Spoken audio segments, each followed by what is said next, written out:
Le ministère de l'Intérieur a l'air d'avoir des doutes. Ils disent ce matin, c'est l'agence France Presse qui l'explique, on découvre la mesure de la fusion carte vitale, carte d'identité, qui est manifestement techniquement impossible à mettre en œuvre et pour laquelle la CNIL est de toute façon profondément opposée. Mais ça, c'est des propos anonymes, donc je ne sais pas trop d'où ça sort. Dans le rapport de l'inspection... Un cadre de la place Beauvau qui s'est exprimé à l'agence France Presse. Oui, et j'ai entendu Mathieu Croissando de votre antenne qui s'est exprimé juste avant cette interview, qui citait le rapport de l'inspection générale des affaires sociales, qui dit que le ministère de l'Intérieur, que les services du ministère de l'Intérieur, ils sont favorables. Et que la CNIL y est favorable aussi. Qu'elle est opposée à la carte vitale biométrique. Donc vous avez tous les feux verts. Bien sûr. Maintenant, le feu vert le plus important, c'est comment est-ce qu'on le fait, dans quel calendrier et avec quelle modalité. Il y a une chose qui est frappante dans votre pré-rapport et votre plan, c'est que vous précisez que les fraudeurs, enfin vous commencez par dire que les fraudeurs, c'est pas forcément les étrangers ou les plus modestes, comme une partie de la droite ou de l'extrême droite aurait voulu le faire croire, même si vous leur faites quand même un peu plaisir en leur disant, voilà, nous aussi on s'attaque à ça. Vous parlez d'abord des professionnels, c'est-à-dire des patrons qui déclareraient pas leurs employés, des médecins ou des pharmaciens qui frauderaient la Sécu. Mais moi, je m'intéresse et je cherche les fraudes, pas les gens qui sont derrière les fraudes. Donc je regarde où est-ce qu'il y a des fraudes et j'essaye d'apporter des réponses. Effectivement, sans stigmatisation, sans instrumentalisation, comme ça peut être le cas de certains partis politiques et de certains responsables politiques. Et je vais vous dire, même quand on parle d'allocation sociale, vous avez des bénéficiaires qui peuvent eux-mêmes être victimes. Je vous donne un exemple. L'an dernier, on a démantelé un réseau de faux RIB lituaniens. Ça veut dire quoi? Ça veut dire que vous aviez des bénéficiaires du minimum vieillesse, des personnes âgées qui avaient droit au minimum vieillesse, qui ont vu leur compte piraté sur le site de la Caisse nationale d'assurance vieillesse et dont le RIB a été remplacé par un RIB d'un réseau mafieux qui captait leur allocation sociale. Donc là aussi, on prend des mesures pour lutter contre ce phénomène. Donc la fraude, y compris sur des allocations, ça peut aussi être des réseaux mafieux organisés, parfois venant de l'étranger, qui s'en prennent à des bénéficiaires français qui ont tout à fait le droit de recevoir des allocations. Avant de passer aux fraudes aux cotisations et aux fraudes aux allocations, un mot encore sur les questions de prestations de santé. Vous invitez à une forme de délation, c'est-à-dire que les bénéficiaires d'actes de santé, on va leur demander si oui ou non leur médecin les a vraiment soignés. Non, alors l'an dernier, on a déconventionné. Ça veut dire qu'on a retiré du remboursement de l'assurance maladie 5 centres de santé dentaires, ophtalmologiques notamment. Pourquoi ? Parce que ce sont des centres de santé qui facturaient à l'assurance maladie des actes qui n'avaient jamais été réalisés sur des patients, qui surfacturaient pour plusieurs millions d'euros. Mais là, vous allez demander aux patients eux-mêmes de dire si oui ou non ils ont été soignés. On va mettre en place un système pour que quand des patients sortent d'un centre de santé, un centre dentaire, un centre ophtalmologique, ils reçoivent un SMS avec la liste des actes qui ont été facturés à l'assurance maladie par ce centre de santé, qu'effectivement, s'ils voient qu'il y a des actes qui ont été facturés pour leur compte à l'assurance maladie alors qu'ils n'ont jamais été pratiqués sur eux, ils puissent le signaler, ce qui permettra à l'assurance maladie d'orienter ses contrôles sur ceux qui fraudent vraiment. Moi, je veux aussi qu'on allège la pression des contrôles sur des professionnels de santé libéraux, des médecins, des kinés, des infirmières par exemple, qui se retrouvent contrôlés par l'assurance maladie alors qu'il n'y a pas vraiment de raison et il n'y a pas eu de signaux qui indiquent qu'ils frauderaient. Donc il faut cibler sur ceux qui fraudent de manière importante. On a aussi, l'an dernier, je le dis, identifié une soixantaine de pharmacies pour lesquelles il y avait eu des facturations de tests antigéniques à l'assurance maladie qui ne correspondaient pas à des tests antigéniques qui avaient été faits sur des patients pour un montant de 58 millions d'euros. C'est près d'1 million d'euros en moyenne par pharmacie concernée.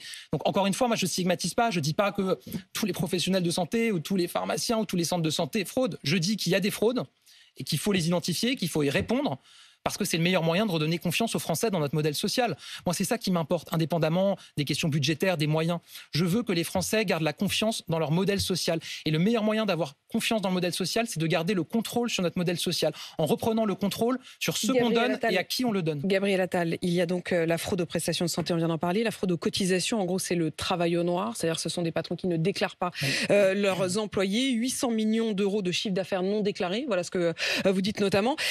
Hier, je recevais Alain Fontaine, qui est le représentant des restaurateurs. Il disait, on a un vrai problème, c'est comme les travailleurs dans nos cuisines, dans nos salles, ne vont pas être déclarés. Ils devaient être régularisés. Ça faisait partie de la loi immigration. Vous dites que ce ne sera plus le cas. Il dit, on va se retrouver à prendre des risques colossaux, à devoir avoir des employés qu'on ne déclarera pas. Est-ce que vous n'avez pas l'impression de faire d'un côté ce que vous détricotez de l'autre? Non, moi je ne dis pas que ce sera plus le cas. La réalité, c'est qu'on le sait, et les restaurateurs, les artisans et Beaucoup des Mais Français dis-nous, on ne demande qu'une chose, c'est justement que tout ça soit régulé. Mais beaucoup des Français qui nous écoutent le savent. On a besoin évidemment d'une part d'immigration pour notre économie. Il y a aujourd'hui des métiers dont on le sait. Ce sont des personnes immigrées en France qui travaillent, qui s'intègrent dans notre pays et qui permettent à cette économie, à ces métiers-là de tourner. Et donc ça fait partie des débats qui auront lieu sur le projet de loi immigration. Moi, je n'ai pas du tout connaissance qu'on renoncerait à ce volet-là de notre politique en matière d'immigration qui est évidemment très important. Fraude aux allocations, la CAF, le RSA, la prime d'activité. Alors il y a 3 mesures principales. Le 1er juillet, il n'y aura plus aucune allocation versée sur un compte qui serait domicilié à l'étranger. Oui. Il y aura une condition de résidence en France. Là, pour le coup, c'est pas de la fraude, mais c'est un durcissement des règles qui jusqu'à présent était de 6 mois et qui désormais sera de 9 mois. Dans l'année, ouais. Et puis, il y a l'idée de pouvoir utiliser et croiser les fichiers PNR. Ce sont les fichiers des voyageurs pour les vols des avions, mais aussi du ferroviaire et du transport maritime pour vérifier que les bénéficiaires sont bien en France minimum 3 mois par an. Sauf que dans le même temps, 9 mois par an et donc maximum 3 mois à l'étranger. Mais dans le même temps, la Cour de justice de l'Union européenne a annoncé qu'elle allait restreindre drastiquement l'utilisation des fichiers PNR. Est-ce que là, vous ne nous faites pas une sorte d'effet d'annonce, mais qui ne sera suivi d'aucun fait, puisque vous le savez, la Cour de justice va retoquer cette décision? Non, parce que notre analyse juridique qui a été réalisée par nos services, c'est que les textes européens le permettent. Et d'ailleurs, j'en ai parlé aussi avec des homologues ministres étrangers, mon homologue belge notamment, on souhaite évidemment pouvoir utiliser un certain nombre de fichiers pour lutter contre la fraude. Donc on va saisir la CNIL, qui va nous dire si c'est possible ou pas. Moi, c'est ce que j'ai annoncé. Je souhaite que ce soit possible. Notre analyse, c'est que les textes le permettent. Il faut un décret. On saisit la CNIL de ce décret pour qu'elle nous dise. Je rajouterai une mesure sur la question du RSA et de la prime d'activité. C'est ce qu'on va mettre en place progressivement et pleinement en 2025. C'est le pré-remplissage des formulaires de demande du RSA et de la prime d'activité. Aujourd'hui, l'administration est capable de connaître vos ressources. C'est comme ça qu'on fait le prélèvement à la source, par exemple. Voilà. On utilise ces informations pour pré-remplir les fichiers de demande et les dossiers de demande. Qu'il n'y ait plus de dossiers compliqués à remplir pour pouvoir demander. Ouais. Vous estimez à combien le nombre de prestations non perçues pour le coup? Là aussi, il y a des évaluations qui sont faites. Je crois que sur le RSA, une dernière évaluation qui avait été faite, c'était entre 2 et 3 milliards d'euros. Et vous rendez compte, ça veut dire qu'en réalité, quand on dit d'un côté qu'il y a entre 6 et 8 milliards d'euros de fraude, bien sûr, que sur ces 6 à 8 milliards d'euros, il y a déjà quand même une partie que vous arrivez à déceler. On estime à 1,5 à 2 milliards, si j'ai bien compris, de fraudes qui sont décelées. Donc que vous récupérez malgré tout. Si vous rajoutez à ça les 2 milliards de non perçus, finalement, ça ne fait pas tant que ça, quoi. Il y a quand même, encore une fois, quand on parle de... Ce que je veux dire, c'est qu'il y a quand même une grande partie des gens qui sont l'inverse des fraudeurs. Bien sûr, mais vous avez totalement raison. Deux choses. 2,8 milliards d'euros de fraude, c'est l'équivalent du budget du ministère de l'Intérieur, c'est pas rien. Et encore une fois, c'est aussi une question de confiance dans notre modèle social. Si les Français se disent notre modèle social fait l'objet de fraudes qui ne sont pas détectées et pas recouvrées, ils perdront confiance dans le modèle social. Donc je pense que c'est aussi très important, indépendamment des enjeux financiers. La deuxième chose, et vous avez totalement raison, c'est qu'il y a aussi un non-recours. Et c'est pour ça que le président de la République s'est engagé pendant sa campagne à ce qu'on aille vers la solidarité à la source, c'est-à-dire le versement automatique des aides auxquelles vous avez droit. D'ici à la fin du quinquennat, c'est un chantier très structurant.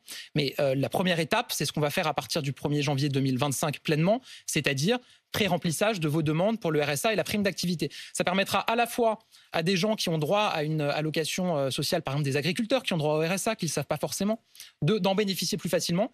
Et ça permettra de lutter contre la fraude. S'il y a des personnes aujourd'hui qui déclarent un montant de revenus et de ressources pour être dans le barème de certaines aides sociales, mais qui en réalité n'y ont pas droit, comme ça sera pré-rempli, elles pourront toujours modifier, mais en tout cas, elles verront qu'on a connaissance de leurs ressources.